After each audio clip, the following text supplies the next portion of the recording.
Assalamu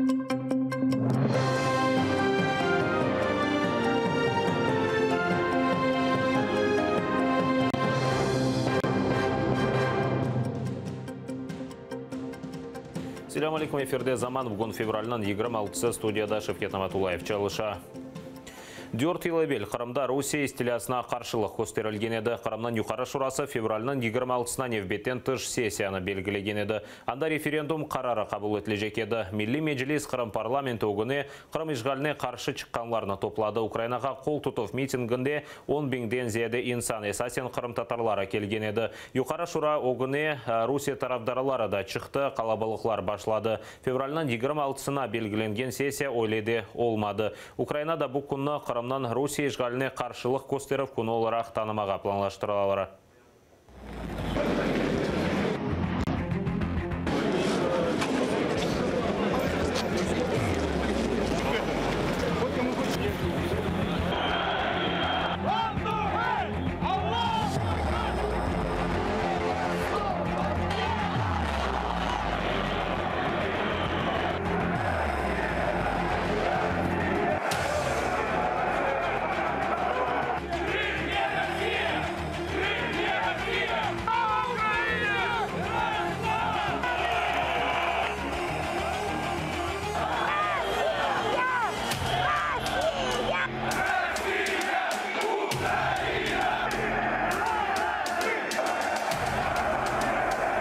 Мы не позволим нарушать целостность Украины и заявлять от имени народов всех в Крыму какой-то банде, кучки провокаторов.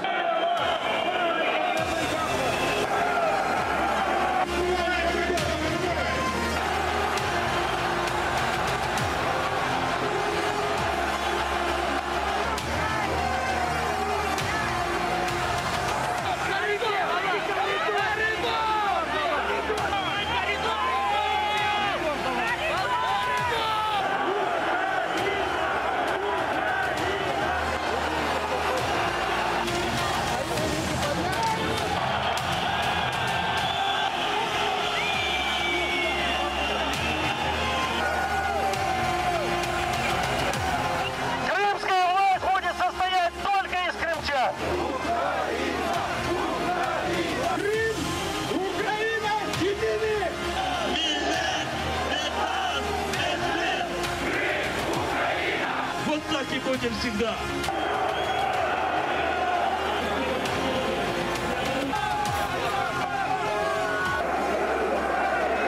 Они вообще не трезвые сюда пришли вообще.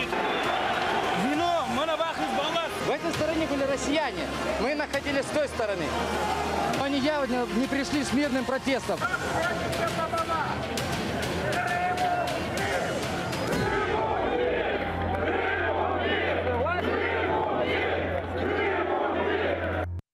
Киевде Қырым ишғалынан 4-ші жылдығына бағышланған халықара форум кечірілмекте. Украина саясатчылары, чет-ел мутахассислары ве Меджлистің векиллері күн девамында ең мойыбе вен ең актуал меселелеріні музакире еті. Ақшамысты саат 18-де есе Киевнің мұстақылық мейданында Украина топрақ бұтынлығы ве Қырымнан ишғалден құртарылмасына қол тұтып митингі олажақ.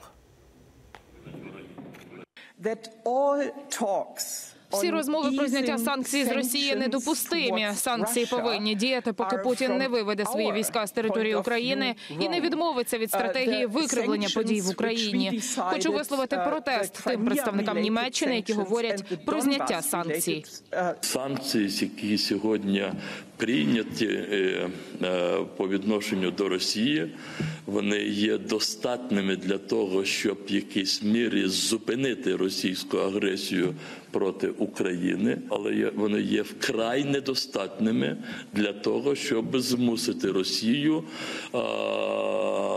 повернутися в межі міжнародного права. Єдині території світу, які залишаються закритими для міжнародних гуманітарних місій, це є Крим і Донбас. Туди не пускають ані Червоний Хрест. В жодній тюрмі не був представник Червоного Хреста міжнародного. Він не бачив жодного українського заручника чи політв'язня. Истанбулдаки Русия консуллығының бинасына қара чембер қойылды. Түркияның 15 шерінден келген қырым татарлары Русияның қырым ишгаліне қаршы наразылық акциясына кечірді. Оларға Романия ве Америка Бірлешкен Девлетлерінде яшаған қырым татарлары қошылды. Истанбулдаки қырым татар дернегі 100-жы елында Қырым халық жұмхуриеті Құрылтай ве Нуман Челебежиханның шеядеті адлы халқара симпозиумында тешкіл етті. Мұнда Түркия, Украина, Қырым, Романия, Азербайджан ве Америка Бірлешкен Девлетлерінден 30-ға яқын иштиракчыға сөз берілді. Чықышта болынған алим ве зиялар, тарих, эдебият, сиясет кібі чешіт сағалар ақында аңлаттылар.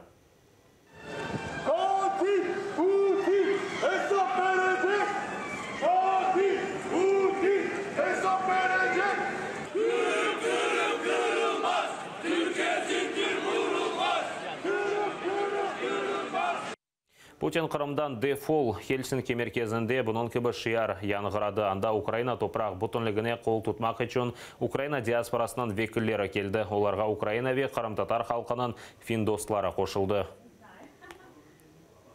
Канаданың Торонто шерінде де Қырым татарларға қол тұтмаға чағырдылар. Фаалер қолларында Қырым Украинадыр, Қырым азат етілмелі кібі язылы шиярыны алдылар. Торонтодаки акцияның иштиракчылары хан сарайының вазиетіне де диққат айырды.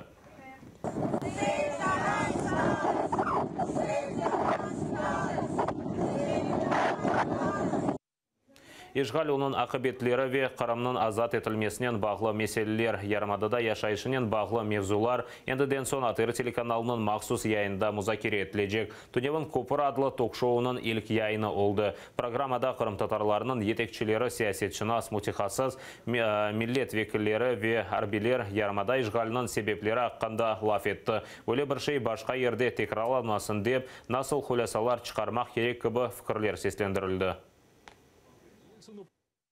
Разве кто-то в этой студии уверен, что у него завтра в голове замкнет у Путина? Разве кто-то знает о том, что он завтра новыми войсками не пойдет со стороны Харькова или Сумы или еще с другой стороны? Я лично не уверен после того, что случилось с Крымом.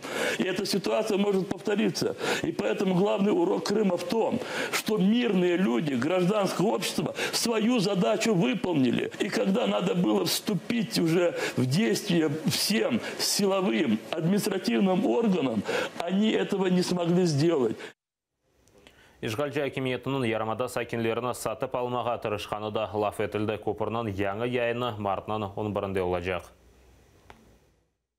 По этому мосту Чингар мой дедушка вез нашу семью в Крым и многих семей крымских татар. Именно через этот мост привезли наши деды на своих плечах. Мы должны вернуть Крым как можно быстрее. Потому что мы не должны это сделать так, чтобы это делали наши дети для своих внуков.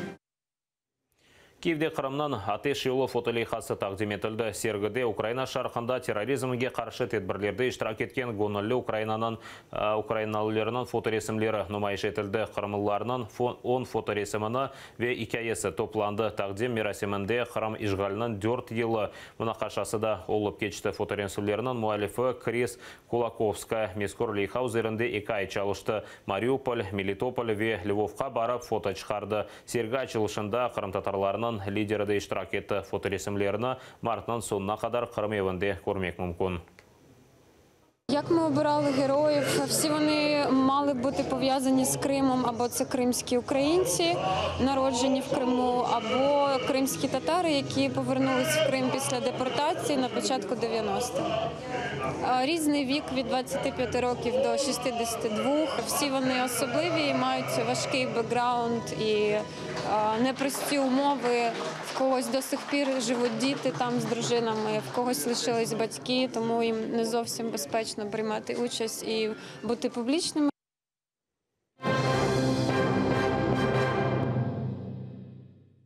Қансырайдан еллеріңізні чекіңіз бөлі язылы шиярны алып Эльмаз Акимова Бақшсарайда бір кішілік наразылық акциясына шықты. Шу себептен о 30 000 рублей пара жазасына ала біле. Қансырайда япылғанларға қаршы шыққан 28 яшында Қырым татар қызының язылы шиярны еркек кіші ве қадын ертіп ташлағанлар. Бірден полиция қадимлері пейда олды, ләкин Эльмаз Акимованы қорчаламақ үшін келмегенлер. Фейсбукта бір кішілік наразылық иштиракчысы тұтылды кібі мәлімат пейда олған еді. Соныра алынған мәліматқа көре Эльмаз Акимова Ибрагимова жемат имайджелерінен бәрі-бер Бақшысарай полиция бөлігіне бары провокаторларынан япқанларына шикайет етті. Оларны да анда көрді. Еркек кішеве қадын оңа қаршы ариза еза екен. Наш памятник архитектуры 16 века разрушает самым скверным образом. Мы не можем молчать. И я не смогла молчать. Поэтому я приняла решение, что нужно выйти с одиночным пикетом. Это моя точка зрения, я так считаю. Рядом со мной припарковался автомобиль, из него выбежала женщина и мужчина, набросились на меня с нецензурной лексикой, начали меня оскорблять, сказали, что я не имею права стоять здесь с этим плакатом. Заявление на этих людей я пишу. Усат қазір олған сонки хаберіміз эфиріміздің қырмыш ғалынан 4-ші елғына бағышланған марафон девам етемені сестілерінен нефбетекі яйынымызға қадар салықлашам көрішкенже.